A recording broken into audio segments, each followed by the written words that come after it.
आज चाहिँ हाम्रो के छ भने नि कुरोकानी।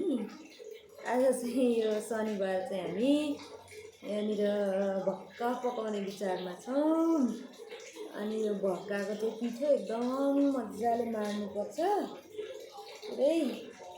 अनि यस्तो अलिअलि पानी छम्किँदै, मैले चाहिँ अलि पानी छम्किसकेको, पानी छम्किँदै मार्दै गर्नुपर्छ मजाले। पिठो 5-6 घन्टा पिठो भिजाएर घाममा सुकाएर, मतलब चामल भिजाएर घाममा सुकाएर, अनि त्यस पछाडि यो चाहिँ मिक्सरमा पिसेको मैले। अब ओखलमा पिस्दा चाहिँ अझै राम्रो हुन्छ।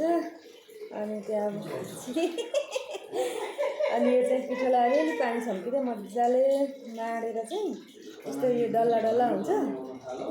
अनि यस्तो यस्तो माडेर यसलाई पुरा माडेपछि चाहिँ भक्क भक्का फुल्छ क्या घरे। अनि आज चाहिँ हामी भक्का भने चाहिँ के होला भन्नुहुन्छ भने यो चाहिँ तराईमा बस्ने मान्छेहरूलाई प्रायः थाहा हुन्छ।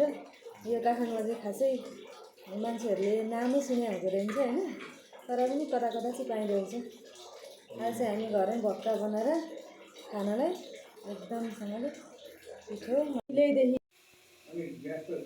यस्तरी हामी यहाँ पिठो यस्तरी हाल्ने होइन। हाम्रो चाहिँ बटुकै भएन क्या, अलिक यस्तो पातलो बटुको हुनुपर्थ्यो। अब त्यत्तिकै गरिराख। अनि यस्तरी गर्ने एक्सपेरिमेन्ट मात्रै गरेको भन्नु नि, एक्सपेरिमेन्ट मात्रै गरेको हुँदो रहेछ। अनि भाँडा चाहिँ हाम्रो खतरा छ होइन। ल अनि यस्तो गर्ने यहाँनिर टुङ्सी बिचरा यो अब काठमाडौँमा कहाँ पाउनु भक्का भनेकै थाहा हुँदैन मान्छेहरूलाई। त्यही भएर अब यहाँ आफै यसो उसो खोजमेल गरेर यहाँ गरेको। एकछिनमा त निकालेर सोध्ने ए दराईवासीहरू हाम्रो यो भक्का पकाएको हेरेर नहाँस्नु होला। हामीले ट्राई गरेको भाँडो पाएन, के गर्नु, काठमाडौँ उपत्यकाभरि भाँडै पाएन। टक्क यो बोटेको निकाल्ने होइन। यहाँ मलाई चाहिँ पोल्ने भएको भएर मैले पोले निकालेको। अनि यस्तरी छोपिदिने यसलाई, मलमलको कपडा चाहिन्छ। अनि यत्तिकै पकाउँदा नि हुन्छ, अनि यस्तरी छोप्दा नि हुन्छ है। जस्ट भक्का रे भक्का, खाने होइन भक्का। ल आथा कस्तो लागिरहेको भक्का? तराईको जस्तो त मिठो छैन होला होइन? किन हौ मिठो हुनुपर्ने। चटनी हालेर खा न। भक्का रे भक्का भक्का भक्का रे।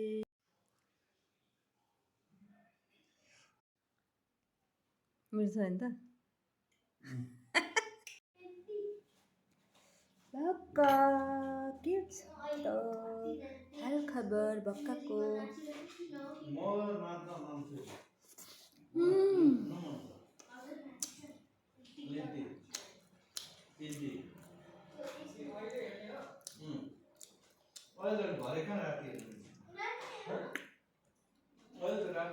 हामी ट्राई गरेको होइन भक्का चाहिँ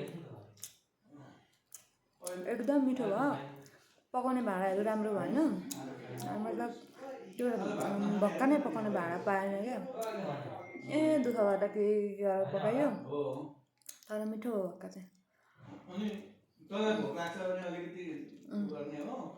फक फक परेको छ। अनि अब यो भातै हो नि त भक्का भनेको, चामलकै हो। भात नखाने हो र?